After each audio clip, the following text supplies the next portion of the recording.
done this for so many years. You've done this for so many people, Yeah, thank you. and have had good results with your clients. And I know for sure most study visa problem comes from getting the wrong admission.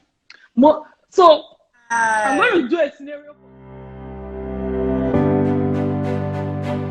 you've considered, leaving the country. I don't know how many of you have actually considered scholarships. And when I say scholarships, I know the first thing that comes to your mind is, who's going to pay for it? How am I going to get admission? What schools do I go to? Okay, so I will be joined today by somebody who can take all the questions.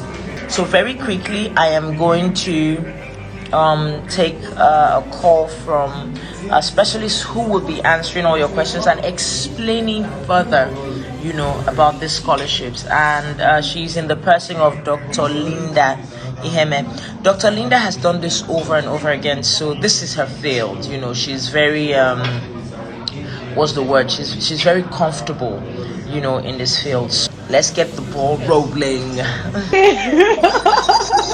How are you doing? I'm very well, thank you. How are you? I'm doing great. So happy to join you today. Thank you so much for coming on board. So very quickly, Dr. Linda, if you talk to me and you say, one way of living the country is scholarship, the first thing I'm thinking about is money. Do you understand? Hey, okay. Dr. Linda, you want me to go and school abroad? Who is going to pay? You want to pay my father? So okay, yeah. So those are the things. Yeah, those are the things going through my head. So if I'm one of your clients, what would be the first thing you say to me when you suggest migration via scholarship? The first thing I'm going to say is that it is possible. It is doable. In fact, way easier than somebody could ever imagine. So people want to go abroad, but one thing I also notice is that it's like there are popular routes. In fact, the fact that it's popular means that a lot of people are going through that phase. If somebody think of going abroad, like there are many, I can't even start naming now, but oftentimes they forget that study abroad is one way for anyone to travel abroad, whether permanently or temporarily. And we say that it is the fastest, most reliable, and easiest method of traveling abroad, irrespective of the reason for the travel. There are 4 unique ways one can go abroad to study, right? The first one, which is like intuitive, is that you apply to a school, you have the money, you pay the bills, and you go. So let's get that out of the way. But some people are privileged to do this. For some others, it is a little bit tricky. So the one way is to go through scholarship, and scholarship can come in different facets. But what is most important is that it is possible to get a school abroad to pay your fees and even your living expenses. This is very, very possible. But on another level, for some people, they may not be able to get full scholarship that will cover everything. So it is very possible to get schools that are, I use the term, ridiculously cheap. Like when you see a very good school offering an MBA for 5,000 Canadian dollars, which is like 3,500 USD, that's a huge gap between what you will normally get where they're saying 20-something, 30-something thousand, right? So you can actually get admission in schools that are still very good but have ridiculously cheap tuition. And while it is possible to do this manually, there are softwares that can actually help this person it's like you impute the course you want to study. It helps you search for school, get the schools that are offering the programs you put in, rank them according to the tuition, so that it's like you can just pick the one you want. But if fees or how to pay your school fees is like a challenge, now there is also another method, which is now the fourth method, right? The fourth method is that if for any reason this person either got admission, could not foot all the bills, there is an opportunity for the person to get international loan. When I mean international loan, means that these loan bodies are not in your home country. you know. So they can give international loan that will allow you to pay your fees, right? And then the person can pay back. But you see, I put that as number 4, meaning that I always say clients, let that be a backup plan, you know. So these are the things surrounding funding. The point is that there is a way out. Because for some people, they are thinking about that funding and they are seeing it as if it's like, this is the stumbling block that is holding them from achieving this dream. So I happen to know that you know the way out. And I've ensured that, you know, this information can reach you for absolutely nothing. The first thing you need to do is go follow her. You know, we can't even say enough on a live video. We can't. There are some specific questions you would ask. Someone said, do I need IELTS for a PhD? No, you don't. Did you hear that? You don't need any English exam. Straight up. Did you hear that answer? Okay, not a question though. I just want to say Dr. Linda is the real deal. Absolutely. Real deal. I believe that. I am vouching and putting my everything you know about me on the line for this one. More than anything, get on her webinar. It is so insightful. You think that these few 2 seconds that she has spoken, I've seen a lot of you commenting wow and all of that. I promise you, when you sit down through that webinar, you will notice that you'll be like, this thing has been at my fingertips all this time and I didn't know. You know, so it brings the raw information to you guys. Okay, there's a question that is so tiny, Dr. Linda. I'm trying to read it. How about someone that wants to relocate with my son? I don't have much finance. How do I go about it? Dr. Linda, over to you. Yeah. So students can travel with family. There's a clause though. Most scholarships will not fund you and fund your child and let's say your husband or your wife. The scholarship is usually for the student. So for you to relocate with your child, you have to have money to take care of the child. Eventually, some schools end up giving you something like child bursary. Like my school give mothers with kids, you know, bursary to take care of their children. But from the time you are like at the stage where you're applying for visa and all that, you actually have to show embassy that you have money to take care of your family if you are coming with them. As for whether you want to whether you can come with your family, 100% for sure, students can come with family. And let's say if you have a spouse and you have study visa, they give the spouse work authorization or work permit, depending on the country, so that the spouse can work and support you. However, scholarship often does not cover the person and their family. It covers the students. So what some parents do, if they have the money, they go with their family straight up.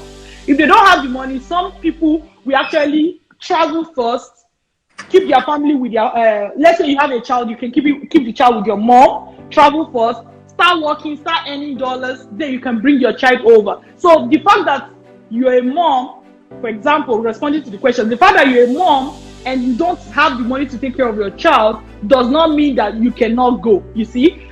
Okay, the lady who has been asking about relocating with her 8-year-old son, I hope you heard Dr. Linda just now. Yeah. You know, pretty much answered your question. Now, someone just said, and I quickly need you to wrap it up with this. Someone said getting a student visa at 35 is difficult. Is it still possible for me? Thank you. You know that's one other elephant in the room, right? Some people say, oh, getting admission is not a problem, but how do I get visa? The thing that they don't know, which is a secret, is that most study visa problem comes from getting the wrong admission. If let's say I finished my BSc, let's say I'm an accountant, I finished BSc now, and I apply for masters in accounting, and I say, oh, I'm going to Canada, I want to study masters in accounting. I work in this firm. There's even some new software that we don't know how to use, but this school have shown that they will teach me. If I can do this, I can help my business make more money. In fact, I get leave of absence from place of work. Suddenly, I am making sense. People don't get visa because they are not doing the right thing. That's where the training comes in. So somebody will just say, see, if only 95 people apply for visa and all of them get their leg like this, they will not say because 95 of you apply, they will give all of them. They will not give them. And if 95 people apply and they did the right thing, they will give them, because these people have rules and regulations that is actually on the internet. It's just that people don't know how to find it. Rules and regulations that you have to follow. And once you follow it, the truth is that they cannot deny you visa. Do you know why? Every visa that is denied, there have to be a reason. The person has to, the visa officer too, is has to prove that you don't deserve the visa. So if there is no reason, even when the visa is denied, all you need is another letter saying, I met this criteria, this criteria, this criteria. This thing you mentioned, I have corrected it. Okay, someone asked a question, and I'm going to wrap it up with this. Guys, you need to understand, Dr. Linda does this not just for Canada. Yes. Not just for Canada, please. I saw that person's question about the UK. Not just for Canada. Around the world. We're global, baby. She does this for, so try to understand where she's coming from. She's saying that there is a viable option that a lot of us do not consider. We're always thinking, oh, make I just fill one form, one thing, write my papers and give it to one officer, and then I cut out. No. Instead of doing that, why not follow a sure means that is legal? And then guess what? Guys, you are killing 3 stones with one bird. So it is a legal path. Because after that, she will tell you what else to do after your study. Number 2, you are studying. The third thing is you get to actually, if you decide, you might just decide, like she said, I just want to be here for a bit, maybe not permanently. I just want to live for 2, 3, 5 years, 6 years, start a family and go back home. You can actually do that. The fourth and the most important thing is, this is a woman that I will vouch for. This is a woman that is knowledgeable. From hearing her alone, I can see your comments. Her kidney, they work. You understand? It's not a Gambia type. And can I say something? The thing is that when we train people, they are able to help their family members. So we always say one person per household. So if you want to travel with your family, it's not you, your husband, all of you have to come for training. One person can actually do that training and help the other people in the family. I'm so happy, Dr. Linda. Thank you so much. This has been fun and insightful. Very quickly, in 2 minutes, Dr. Linda, tell us about the webinar and how we can get on this free webinar. Awesome. So the thing is that because we know a lot of people want to have an in-depth understanding of what this is about, in order to know what to do next, we created a webinar. And that webinar is like a seminar, but online, right? And it explains the steps that this person can follow in order to be able to go abroad successfully, get scholarship, and all that. And easy way to get it is on our Instagram specifically. The other places, but at least this is something that is easier for somebody to locate. If you go to our Instagram, at Dr. Linda, so the bio, on the bio we have the link to the webinar. So even if this person doesn't use Instagram, if they can just get to our Instagram page and look at the bio, it's going to give them the link to the webinar. They can attend the webinar, and the webinar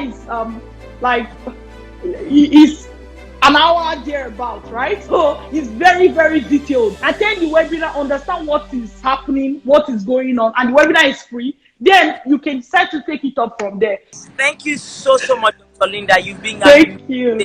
Thank you so much. Thank you so much. Thank you. All right. Thank you so much, Doctor. Thank you. Yeah, bye. Guys.